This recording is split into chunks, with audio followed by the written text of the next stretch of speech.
नमस्कार दोस्तों, स्वागत है आपका हमारे YouTube चैनल सनातन संसार पर। दोस्तों, 18 जून मंगलवार के दिन निर्जला एकादशी पर 7 लोटा जल से कर लेना यह उपाय, हो जाओगे मालामाल।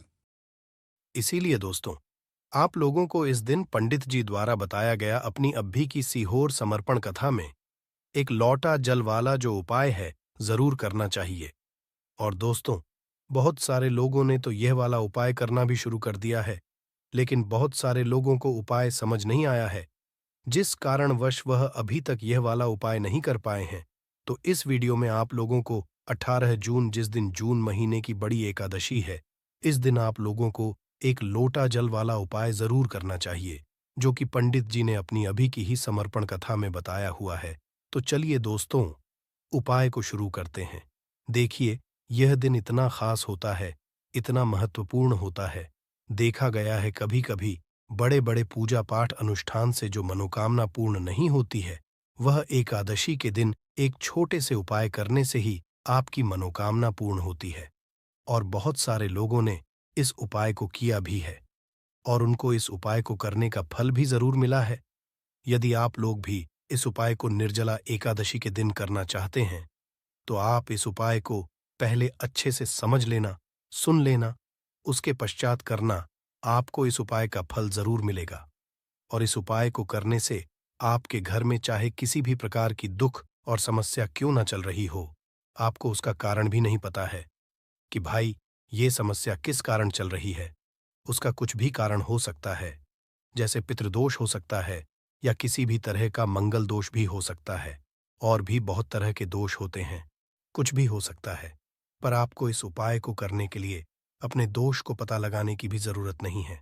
निर्जला एकादशी के दिन इस एक लौटा जल वाला उपाय को आप लोगों को कर लेना है।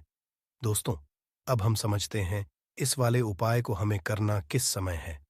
तो सबसे पहली बात दोस्तों, हम समझते हैं कि एक लौटा जल वाला उपाय करना किसको है। तो देखिए, यहां पर सीधी सी बात है कि ये एक लौटा जल वाला जो उपाय है, ये किस लिए किया जा रहा है। यह मनोकामना को पूर्ण करने के लिए किया जा रहा है, या आपके जीवन में जो दुख और परेशानियां हैं उनको दूर करने के लिए किया जा रहा है, या आपका कोई बड़ा काम है जो कि नहीं हो पा रहा है, आप उसके लिए इस उपाय को कर सकते हो। तो सीधी सी बात यह है कि आप अपनी किसी भी तरह मनोकामना के लिए इस वाले उपाय को कर सकते हो। तो यह उपाय वह व्यक्ति कर सकता है जिस व्यक्ति को अपनी किसी भी प्रकार की मनोकामना भगवान शिव जी से पूर्ण करवानी हो। और यदि कोई भी माताएं, बहनें जो है अपने घर की सुख और शांति के लिए, घर में धन समृद्धि को बढ़ाने के लिए वाला उपाय करना चाहती हैं, तो घर की जो बड़ी माताएं, बहनें होंगी, लक्ष्मी होती हैं, और जब घर की लक्ष्मी कोई विशेष उपाय करती है, तो उसका फल ही जल्दी मिल जाता है, और बहुत बड़ा होकर मिलता है। अन्यथा इस उपाय को कोई भी व्यक्ति कर सकता है, चाहे वो बड़ा हो, चाहे वो छोटा हो, चाहे वो बच्चा हो। जिस व्यक्ति को ये एक लोटा जल वाला उपाय समझ आ गया, वह व्यक्ति इस एक लोटा जल वाला उपाय को एकादशी के दिन जरूर करे, क्योंकि उसको इस उपाय को फल बहुत ही जल्दी मिल जाएगा। क्योंकि एकादशी के दिन भगवान शिव जी बहुत आसानी से प्रसन्न हो जाते हैं। तो अब हम समझते हैं कि इस एक लोटा जल वाला उपाय को आपको करना कैसे है, और इस उपाय को करने का जो समय है वो क्या है। तो देखिए, इस एकादशी के दिन किए जाने वाले ये एक लोटा जल वाला जो उपाय है, यह मुख्य रूप से सुबह के समय होगा। किस समय होगा? सुबह के समय होगा। आपको कोशिश यही करनी है कि सुबह के समय हम इस एक लोटा जल वाला उपाय को कर लें। पर किसी कारणवश यदि आप सुबह इस उपाय को ना कर, आपको कहीं काम से जाना हो, या किसी और काम की वजह से आप उपाय को ना कर पाओ, तो आपके पास फिर दूसरा मौका रहेगा, जो कि शाम के समय का रहेगा, प्रदोष काल का रहेगा। अब भाई, प्रदोष काल का समय भी एक बहुत ही लोगों के मन में प्रश्न बन जाता है कि भाई यह समय होता कब है। हम आपको बता दें, प्रदोष काल का जो एक समय होता है, शाम का समय, वो होता है शाम के 6 बजे से लेकर शाम के 7 बजे के बीच का। इस समय के बीच में आप उपाय करेंगे तो आपको उस उपाय का जरूर फल मिलेगा। तो शाम के 6 बजे से लेकर शाम के 7 बजे के बीच में आप लोग इस एक लोटा जल वाला उपाय को कर सकते हो। तो भैया, बहुत सारे लोग यहाँ पर ये प्रश्न भी जरूर करेंगे कि भाई हम तो नौकरी पे जाते हैं, हम अपनी ड्यूटी पे जाते हैं और आने में हमें देर हो जाती है। तो उस जगह पर हमें क्या करना चाहिए? तो देखिए, उन लोगों को भी टेंशन लेने की ज़रूरत नहीं है। यदि आप लोग इस उपाय को शाम के समय प्रदोष काल में कर रहे हैं और यदि आप आने में देरी भी हो जाती है, आपको आने में 7 बजे तक आप नहीं पाते हो, तो भाई आप 7 या रात 8 बजे तक भी यदि उपाय को करोगे तो भी चल जाएगा। और यदि इससे भी थोड़ा देर हो जाती, तो भी आप उपाय को कर सकते हो, क्योंकि एकादशी का दिन है। ये दिन बहुत ही कम आता है पूरे साल भर में। इसीलिए जब आपको मौका मिल जाए, जब आप इस उपाय को ज़रूर कर लेना। कोई भी उपाय हो, आप कभी भी कर सकते हो। एकादशी के दिन बस कोशिश करना कि समय के थोड़ा अंतर्गत ही कर लो, पर किसी कारणवश यदि ना कर पाओ, तो फिर आप थोड़ा देरी कर सकते हो। आपको उपाय का फल ज़रूर मिलेगा, क्योंकि भगवान शिव विजन बहुत ज़्यादा प्रसन्न होते हैं, सभी भक्त गणों से जो उनको प्रसन्न करते हैं। तो अब हम यहाँ पर समझते हैं कि आपको उपाय कैसे करना है। सबसे पहली चीज दोस्तों, आपको एक लौटा जल निर्जला एकादशी के दिन शिवलिंग पर किस तरह से चढ़ाना है, जिसके पश्चात आपकी बड़ी से बड़ी मनोकामना पूरी हो जाएगी और आपको अपने जीवन में सब कुछ मिल जाएगा। दोस्तों, जल तो सभी चढ़ाते हैं, लेकिन शिवलिंग पर जो जल चढ़ाया जाता है, उसको चढ़ाने का भी एक नियम होता है। किस तरह से आपको वह जल चढ़ाना है, आज की वीडियो में ये हम आपको बताएंगे। और इस तरह से दोस्तों, जब आप जल चढ़ाएंगे, बहुत जल्दी आपकी मनोकामना पूरी हो जाएगी। आपके जीवन में जो दुख और कष्ट है, वो भी दोस्तों बहुत तेजी के साथ आप देखेंगे कि दूर होते चले जाएंगे। तो दोस्तों, यदि आप भी अपने जीवन में सब कुछ हार चुके हैं, या आपको लगता कि अब आपके जीवन में कुछ भी अच्छा नहीं होने वाला है, या अच्छा नहीं होने की सारी उम्मीद है दोस्तों, यदि आपके पास समाप्त हो चुकी है, खत्म हो चुकी है, तो दोस्तों, आपको यह एक लौटा जल का उपाय करना है। बस इसके पश्चात आप देखेंगे कि बहुत बड़ा बदलाव आपके जीवन में आएगा। दोस्तों, जब व्यक्ति हर तरफ से हार जाता है, हर जगह से उसे जब निराशा मिलने लगती है और उसे अपने ही जब पराये लगने लगते हैं, तब दोस्तों, व्यक्ति को की शरण में जरूर जाना चाहिए, क्योंकि महादेव ही एक ऐसे देवता है जो कि अपने भक्त की बड़ी से बड़ी मनोकामना को भी बहुत जल्दी पूरा कर देते हैं। और महादेव की शरण में जो भक्त जाता है, कभी भी महादेव उसे खाली हाथ नहीं लौटने देते हैं। अपने उस भक्त की जरा सी पूजा से प्रसन्न होकर अपने उस भक्त के जीवन के हर दुख को वो हर लेते हैं, हर संकट को वो दूर कर देते हैं। तो दोस्तों, देवों के देव महादेव का के नाम भोलेनाथ भी है। तो दोस्तों, आप सभी जानते हैं भोलेनाथ नाम उनका इसलिए है क्योंकि दोस्तों, वह इतने भोले हैं कि अपने भक्त की जरा सी पूजा से ही वह प्रसन्न हो जाते हैं। एक लोटा जल भी यदि कोई महादेव को समर्पित कर देता है, तो महादेव अपने उस भक्त की हर मनोकामना को पूरा कर देते हैं और उसके जीवन में वो ढेर सारी खुशियों को भी भर देते हैं। तो दोस्तों, सप्ताह का जो हर दिन होता है, वो किसी न किसी को समर्पित होता है। उसी तरह से दोस्तों, एकादशी का जो दिन है, ये देवों के देव महादेव को समर्पित है। यानी कि एकादशी का जो दिन है, आप सभी जानते हैं कि सबसे ज्यादा पूजा की जाती है महादेव की। इसी के साथ दोस्तों, यदि आप एकादशी के दिन शिवलिंग का अभिषेक करते हैं या शिवलिंग पर जल चढ़ाते हैं, तो शिव जी आपकी पूजा से बहुत ही प्रसन्न होते हैं और आपके जीवन में जो भी कुछ आपको चाहिए दोस्तों, सब कुछ आपको अपने जीवन में मिल जाता है। तो दोस्तों, कैसे करना है उपाय, किस तरह से आपको एक लोटा जल एकादशी के दिन शिवलिंग पर चढ़ाना है, सब कुछ आपको वीडियो में बताने वाले हैं।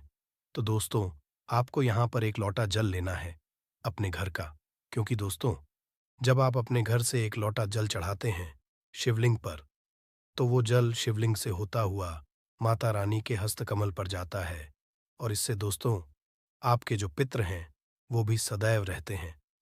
तो दोस्तों, आपको एक लोटा जल लेना है अपने घर से और उस एक लोटा जो जल आपने लिया है, उसके अंदर आपको डालना है थोड़ा सा गंगा जल। थोड़ा सा गंगा जल डाल लेंगे और एक लोटा जल आप ले लेंगे। इसके पश्चात दोस्तों, आपको लेनी है एक बेलपत्र। तो दोस्तों, वैसे तो 108 बेलपत्र बहुत शुभ मानी जाती है, लेकिन एक बेलपत्र भी आप यहाँ पर ले सकते हैं, क्योंकि एक बेलपत्र से भी जी सदैव ही प्रसन्न होते हैं। तो दोस्तों, एक बेलपत्र लेनी है आपको ऐसी जो कहीं से भी खंडित ना हो, यानी कटी फटी ना हो, कहीं से भी पत्ता बेकार ना हो। बेलपत्र का और डंडी के साथ ही दोस्तों आपको बेलपत्र अपने साथ लेकर के जानी है। एक लोटा जल के अंदर दोस्तों आपको नहीं डालनी है, जल अलग से लेकर जाएंगे। और एक बेलपत्र जो आपने ली है वो अलग से आपको लेकर के जानी है। महादेव के मंदिर में आपके के आसपास जहां पर भी शिव जी का मंदिर हो, वहां पर दोस्तों आपको जाना है। और सबसे पहले दोस्तों आपको क्या करना है, जो जल आप लेकर के गए हैं अपने घर से, वो जल आपको शिवलिंग पर चढ़ाना है। और चढ़ाते समय जब आप शिवलिंग पर जल चढ़ाएंगे तो फेस किधर होना चाहिए? आपका उत्तर दिशा की तरफ। दोस्तों, आपका फेस होना चाहिए। तो दोस्तों, जब भी आप शिवलिंग पर जल चढ़ाते हैं, इस चीज का आपको पूरा ध्यान रखना है कि का जो मुख है वो पूर्व दिशा में ना हो, यानी पूर्व दिशा की तरफ आपका मुख जो है वो नहीं होना चाहिए, क्योंकि पूर्व दिशा को ही भगवान शिव का मुख्य द्वार माना गया है। ऐसे में दोस्तों, पूर्व दिशा की ओर मुख करके यदि आप जल चढ़ाते हैं तो इससे शिव जी के द्वार में अवरोध पैदा होता है और शिव जी आपसे नाराज भी हो सकते हैं। तो सदैव आप ध्यान रखें कि आपका जो मुख है, जब भी आप जल चढ़ाएंगे तो उत्तर दिशा की तरफ दोस्तों आपका मुख होना चाहिए, आपका फेस होना चाहिए। तो दोस्तों, उत्तर दिशा की तरफ अपना फेस करते आपको जल चढ़ाना है। और जो बेलपत्र आप लेकर के गए हैं, बेलपत्र दोस्तों आपको शिवलिंग पर कब चढ़ाने हैं? जल चढ़ाने के पश्चात पहले आप जल चढ़ाएंगे, फिर दोस्तों आपको बेलपत्र अर्पित करनी है शिव जी को, और जो भी आपकी मनोकामना है वो दोस्तों यहाँ पर आपको कह देनी है। और दोस्तों, जब भी आप यह उपाय करते हैं, एकादशी के दिन शिव जी आपसे सदैव प्रसन्न होते हैं और आपकी जो भी मनोकामना होती है वह पूरी हो है।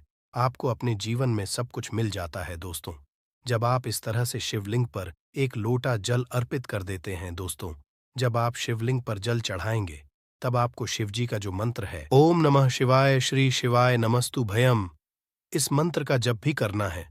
और दोस्तों, यहां पर आपको एक चीज बहुत ध्यान रखनी है कि जब भी आप जल चढ़ाएंगे, जल्दी जल्दी आपको नहीं करना है, बिल्कुल पतली धार बनाते हुए ही आपको शिवलिंग पर जल चढ़ाना है। इस तरह से दोस्तों, जब आप जल चढ़ाते हैं तो शिवजी को ठंडक मिलती है।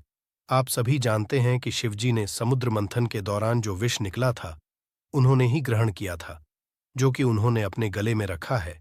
दोस्तों, तो दोस्तों, जब आप हल्के हल्के शिवलिंग पर जल चढ़ाते हैं तो इससे शिवजी को बहुत ही ज्यादा ठंडक मिलती है।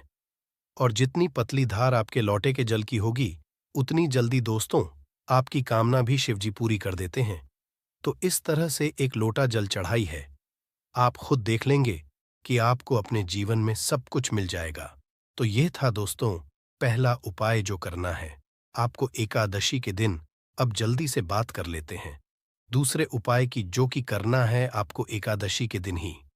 तो दोस्तों, ये जो दूसरा उपाय अब हम आपको बताने जा रहे हैं, ये खास करके दोस्तों उन लोगों के लिए है जिनके सर पर कर्जा बहुत है, यानी जिन लोगों ने बहुत ले रखा है, कर्जा चुका नहीं पा रहे हैं।